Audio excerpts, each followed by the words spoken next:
That parentheses made the difference because we're saying we're grouping this together as a single term. Do you have a common factor in that term? Whatever. 2H. What are you solving for?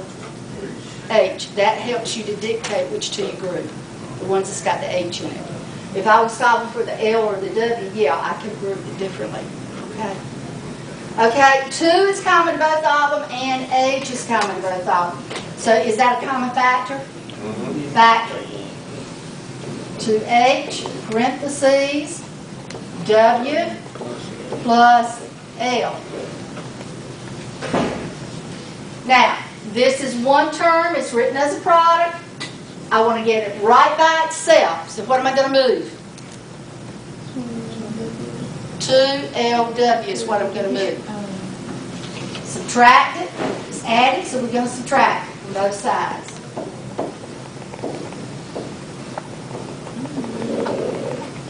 That's adding up to 0 on the right. And now I have 2H parentheses W plus L, close parentheses.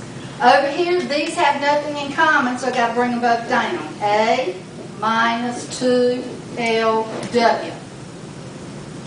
What are we solving for? H.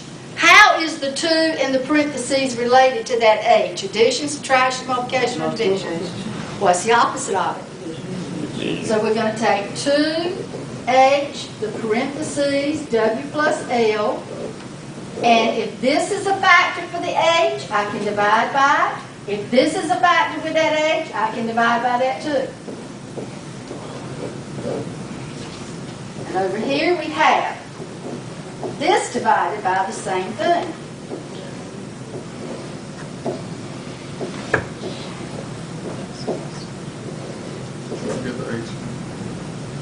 Okay? These divide out, and what is H equal to? Okay? Question? Anyone? The last step would look like this.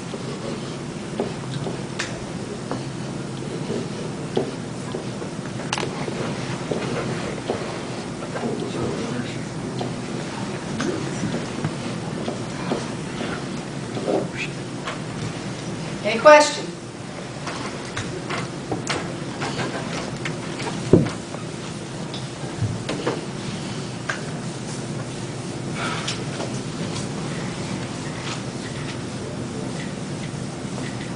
One more that's not on this page.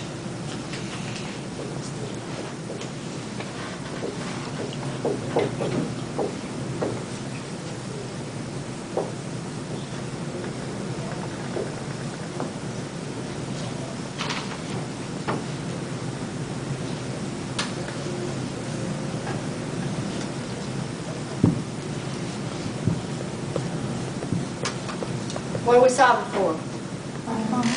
Where is it? On the bottom. So we got a fraction. How do we get rid of the denominator in a fraction when you're solving equations? Multiply. Multiply both sides by that common denominator. Okay? So this parentheses is that common denominator. So I'm going to say S is multiplied by 1 minus R. And A over 1 minus R is multiplied by 1 minus R. What is my purpose in doing that? Get rid of the fraction. Okay, this reduces to 1, and 1 times A is A. Distributive property. Why? What am I solving for? R. R. So I got to get R by itself somehow. S times 1 is S. S times a negative R is a negative SR, and it's equal to A. I'm solving for R. There's a term that's got the R, so what have I got to move?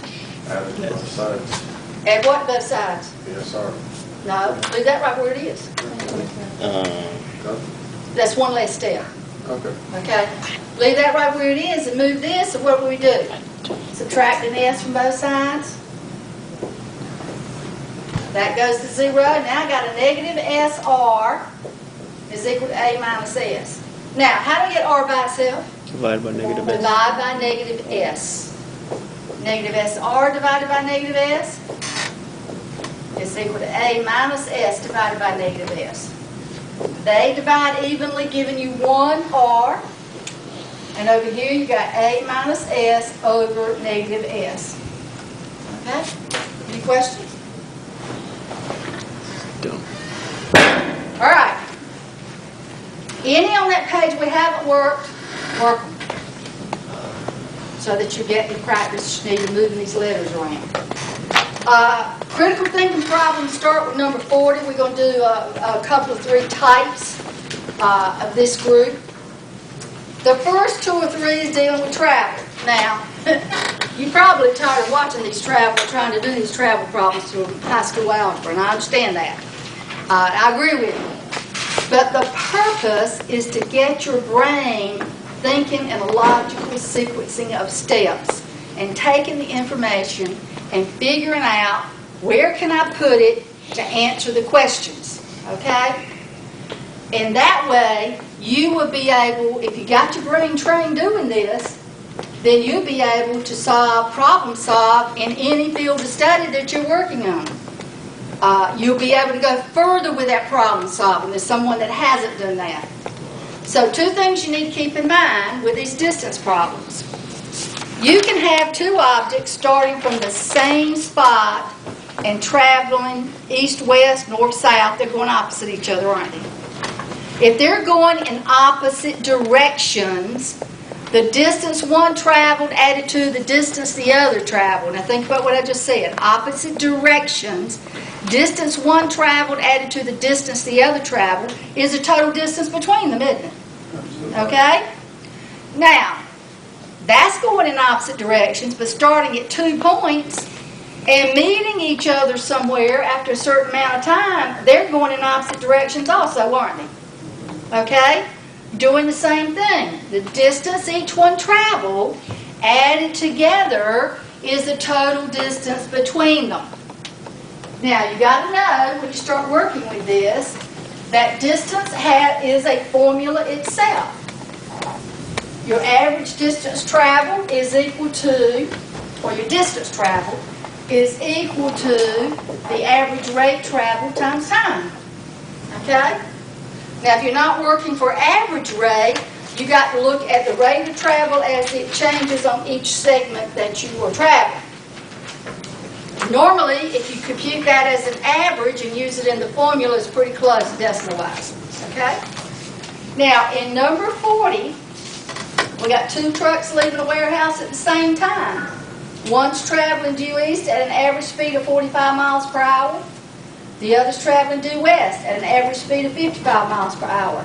After how many hours are they going to be 450 miles apart? Well, you remember drawing the boxes? Okay, here's where you put your objects. We've got 2 trains, it's 2 trucks, isn't it? 2 trucks in this one. We got the first truck, and we got the second truck. Okay? Rate times time equals distance traveled. You've got to represent the distance traveled by both of them. Okay? What is the speed that the first one's traveling? 45. 45 miles per hour. You must have a heavy load. What is the rate that the second one's traveling? 55 miles per hour. What's the time length that both of them traveled? We don't know, but we know they traveled the same amount of time, don't we? Because we are asked what is the amount of time, or after how many hours that both of them have been traveling, they're going to be 450 miles apart. So if I call time for this one is t, that one's going to be t also. Now what is this telling us to do? Multiply. Multiply. And it's equal to a total distance down here. What's that total distance? 450. 400.